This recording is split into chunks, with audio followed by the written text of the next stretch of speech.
따라서 뭐 재산분할 같은 경우라면은 상대방과 나의 재산을 모두 다 확인을 한 후에 각자의 기여도를 잘 살펴서 잘 분할이 될 수 있도록, 그리고 법적으로 효력도 잘 가질 수 있도록 전문가의 그런 도움이 많이 필요한 영역이라고 할 수 있습니다.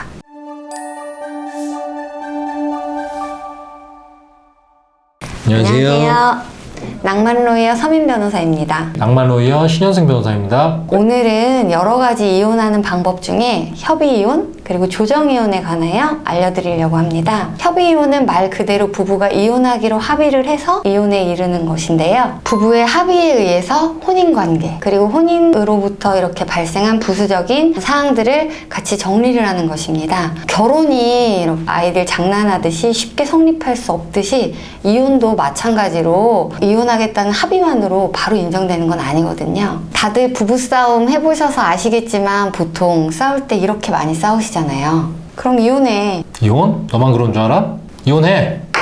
싸우다 보면 이런 일들이 많이 생기잖아요. 그런데 이럴 때마다 이혼 의사가 합치했으니까 이혼이 성립된다 라고 보면 다 이혼될 거예요. 그럼 사회적으로도 꽤 혼란스러워질 겁니다. 그래서 협의이혼이 성립하려면 가정법원으로부터 몇 가지 사항에 관하여 확인을 받아야 합니다. 이렇게 확인을 받아야 하기 때문에 협의이혼 절차는 이후에 설명드리는 절차를 꼭 거쳐야 합니다. 먼저 가정법원에 협의이혼 확인 신청서를 제출해야 합니다. 이건 반드시 당사자 본인이 가서 직접 제출을 하셔야 하고요. 그럼 법원이 이혼 의사를 확인하는 그 확인 기일을 정해주는데요. 미성년 자녀가 있으면 3개월, 자녀가 없으면 1개월 이후의 날로 그 기일을 지정해 줍니다. 3개월, 이 1개월 기간을 이혼 숙려기간이라고 부릅니다. 숙려기간 동안 부부는 미성년 자녀에 대한 양육사항 그리고 친권자에 대한 사항을 미리 합의를 하셔야 돼요. 만약에 이 부분이 합의가 안 됐다라고 하시면 협의이혼이 성립할 수 없기 때문에 합의가 안 될 때는 법원에 양육자, 양육사항 그리고 친권자 지정에 대한 내용을 청구를 하셔야 합니다. 자녀 양육사항 그리고 친권자에 대한 내용이 모두 다 합의가 되셨다면은 정해진 협의이혼 의사 확인 기일에 출석을 하셔서 판사님의 날인이 있는 이혼 의사 확인서를 받으셔서 3개월 이내에 부부 누구라도 신고하시면 되는데요.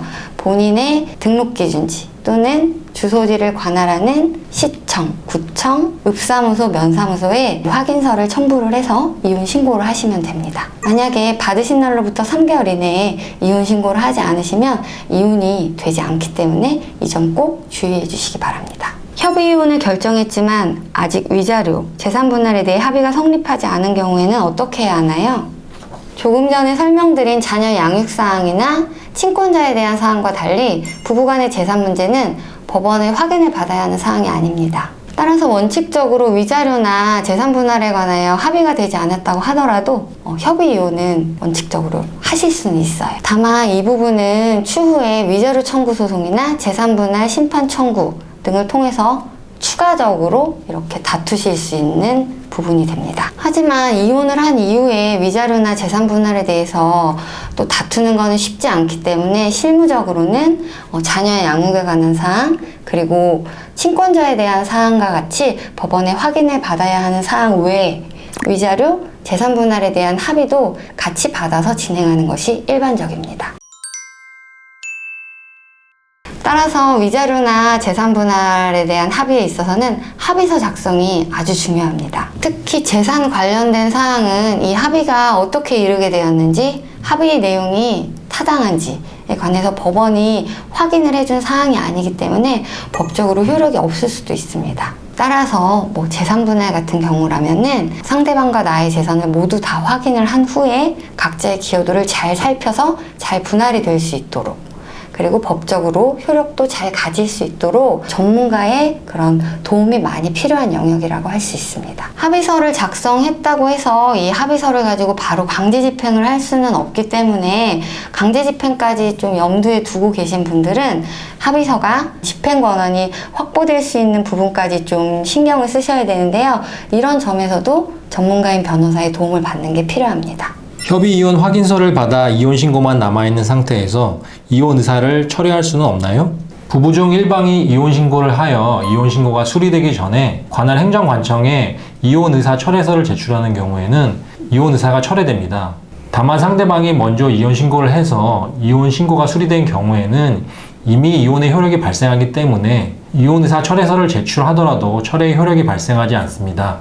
협의 이혼 절차는 시간과 비용을 아낄 수 있다는 점에서 큰 장점이 있지만 약속된 합의 내용을 상대방이 이행하지 않을 수 있고요. 또한 이혼 신고가 수리되기 전까지는 상대방이 이혼 의사를 철회할 수 있다는 점에서 리스크가 있습니다. 따라서 부부간 이혼 의사가 어느 정도 합치된 경우에 소송보다 짧은 기간 내에 원만하게 이혼을 하시고 싶으신 분들이라면 조정 이혼을 고려해 보시기를 권유드립니다. 조정 이혼은 부부간 협의를 거쳐서 이혼을 한다는 점에서 협의 이혼과 비슷한 면이 있지만 그래도 법원의 조정 절차를 통해서 이혼이 되기 때문에 이혼 소송 판결문과 동일한 효력을 가진다는 큰 장점이 있습니다. 또한 변호사를 선임하면 직접 본인이 법원에 출석하지 않아도 된다는 장점이 있고 배우자와 얼굴을 맞대고서 이혼에 관한 사항을 논의하지 않아도 된다는 점에서 심리적으로도 그 불편함을 덜할 수 있게 됩니다. 또한 미성년 자녀가 없을 경우에는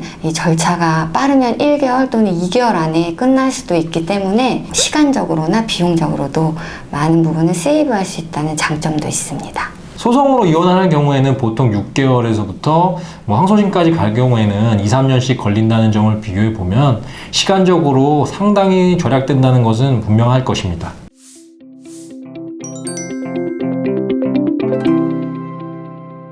그래서 요즘 연예인들이 이혼할 때 조정이혼을 많이 찾고들 있죠. 예, 제가 아는 연예인은 없어서 연예인들이 어떻게 하는지 잘 모르고요. 저희 친한 친구도 제가 조정 절차를 통해서 이혼을 시켜준 적이 있습니다. 다만 조정 절차 안에서 보다 유리하게 합의를 이끌어내기 위해서는 전문성을 가진 변호사의 조력이 절대적으로 필요합니다. 조정 이혼을 생각하고 계신다면 조정 이혼에 관한 많은 경험을 가진 저희 청성의 변호사들을 꼭 찾아주시기 바랍니다. 오늘은 협의이혼, 조정이혼의 내용 그리고 각각의 장단점에 대해서 신현승 변호사님과 함께 알아봤습니다. 오늘 내용이 유익하셨거나 재미있으셨다면 구독, 좋아요 부탁드립니다. 감사합니다.